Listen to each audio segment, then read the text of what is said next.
Sejam bem-vindos ao canal CBM, eu sou a Janaína e hoje nós vamos abordar o tema O Cristão e o Mundo. Estar no mundo sem ser do mundo. Estar no mundo sem ser do mundo é uma frase muito comum, muito conhecida entre as pessoas, mas a origem dela é desconhecida. Quando nós vamos pesquisar, nós não encontramos nenhum autor e não encontramos a origem. Acredita-se que essa frase é embasada na passagem de João, capítulo 17, versículo 16, onde Jesus diz: "Não são do mundo, como do mundo eu não sou." Vamos entender um pouquinho o que Jesus queria dizer com essa frase. Muitas vezes, algumas religiões, pessoas, atribuem essa frase à aparência do cristão, dizendo que o cristão tem que parecer cristão. Essa é uma interpretação muito comum e errada, pois o cristão, nós devemos conhecê-lo pelas suas obras. Mas vamos um pouquinho adiante para a gente poder entender. A linguagem de Jesus, ela é muito específica.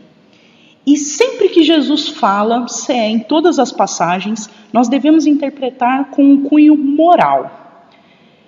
O mundo para Jesus, né? O que é o mundo para Jesus? Quando nós vamos estudar a palavra mundo na Bíblia, ela aparece em diversas passagens ou com diversas colocações. Foi traduzida tanto pelo hebraico quanto pelo grego, e tem várias palavras diferentes que foram traduzidas como mundo. Nesta passagem específica, nós interpretamos o mundo para Jesus como prazeres que os bens materiais dão ao homem. Então, estar no mundo sem ser do mundo é estar no mundo, usufruir dos bens materiais, dos prazeres materiais, mas sem virar escravo dele. Vamos entender um pouquinho mais à frente aqui.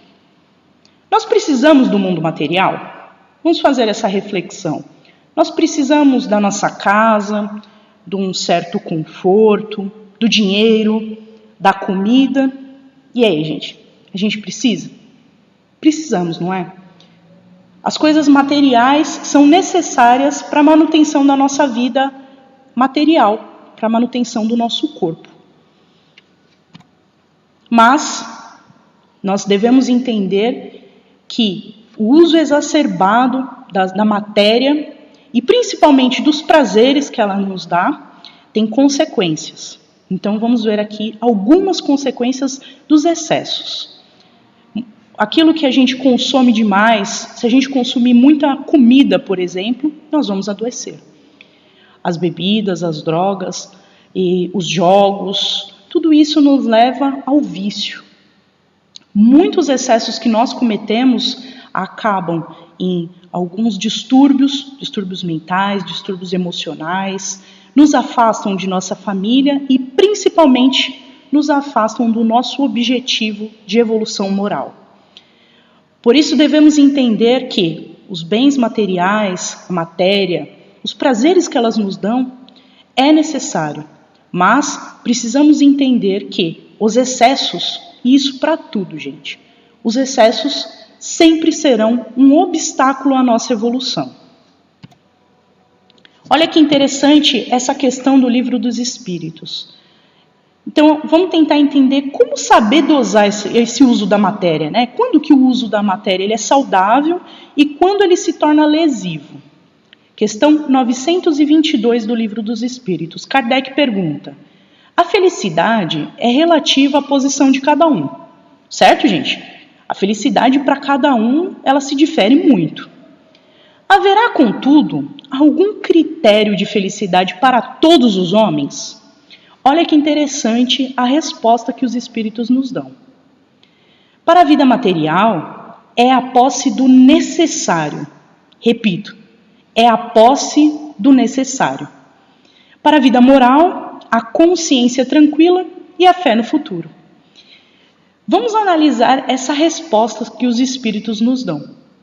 Gente, para que nós sejamos felizes materialmente, a gente precisa da posse do necessário. Ou seja, nós precisamos do quê? Nos alimentar bem, ter saúde, ter um local para viver, para dormir, ter um trabalho, né, para poder produzir todo esse efeito material na nossa vida, ter um estudo, o básico. E isso deveria ser o mínimo que todo homem, né, toda pessoa encarnada deveria ter. Muitas vezes nós sabemos que não tem. E para a vida moral, a consciência tranquila e a fé no futuro. Então, precisamos entender que a dose correta do uso da matéria é essa. É prover o necessário para nós, para que nós possamos trabalhar, possamos estudar, dar continuidade no nosso dia a dia, né? Cuidar da nossa família, mas manter a nossa mente tranquila, né? A nossa consciência tranquila, manter a nossa fé no futuro, sem afetar a nossa ligação a Deus. Quando que a gente começa a afetar a nossa ligação a Deus? Quando nós nos voltamos muito para a matéria. Exemplo, quando eu começo a trabalhar demais, porque eu necessito ter um carro mais bonito, mais potente. Não há mal nenhum em ter um carro para me locomover, é necessário para todos nós, né? Nesse dia a dia muito corrido nosso. Mas precisamos avaliar qual a necessidade de ter um carro muito mais caro, muito mais sofisticado, muito mais potente.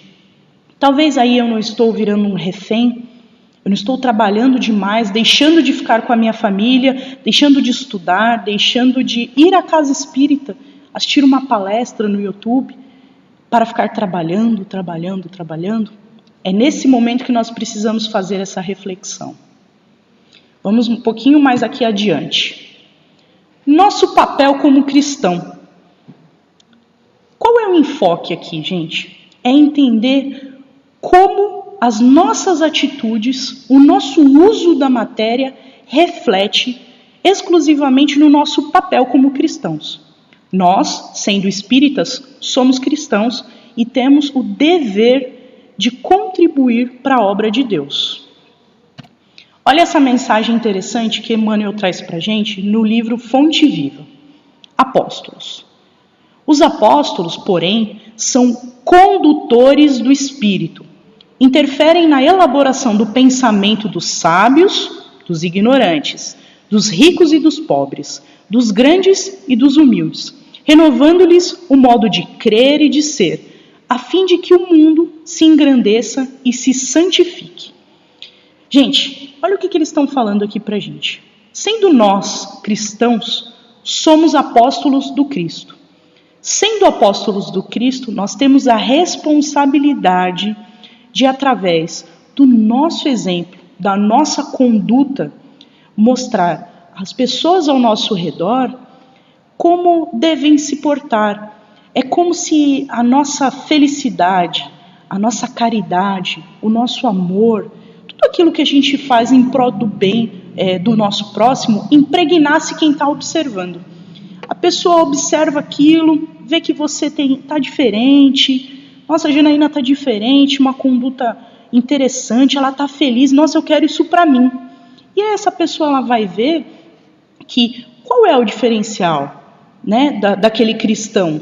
É o bem que ele faz para o próximo, é focar nas coisas espirituais, na sua evolução, na sua reforma íntima. E é dessa forma que a gente impregna as pessoas ao nosso redor e ajuda na evolução delas. Ajudando na evolução delas, nós estamos cumprindo o nosso papel na obra de Deus. Entendem a responsabilidade que nós temos como cristãos? Entendem que aquele padrão estético, visual, que muitas religiões impõem para que o cristão pareça cristão, não faz mais sentido? O que o cristão tem que mostrar para o seu próximo, né, para as pessoas que estão observando, o que ele é realmente um cristão, é nas suas ações, é no benefício que ele faz para o próximo, é nas suas escolhas, naquilo que ele faz na própria vida, dentro de casa, como conduz a sua família. Então precisamos focar nas nossas ações e entender que quando eu mudo uma atitude minha, quando eu mudo uma postura minha e eu me volto para Deus, eu não mudo só a minha vida. Eu estou colaborando para um todo. E quando eu colaboro para o todo, eu estou colaborando, por exemplo, com a regeneração do nosso planeta. Eu estou colaborando para que esse processo de regeneração aconteça de uma forma mais rápida. Entendem a responsabilidade? Então, temos que focar, estar no mundo com Jesus. Usufruir, sim, da matéria, usufruir, sim, dos momentos, dos instantes de alegria, de prazer que a matéria nos dá.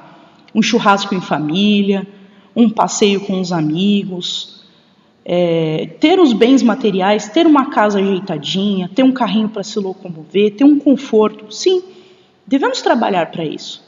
Mas devemos trabalhar acima de tudo, acima de qualquer coisa, para ajudar o nosso próximo, que tem menos que nós. E, gente, isso está cheio.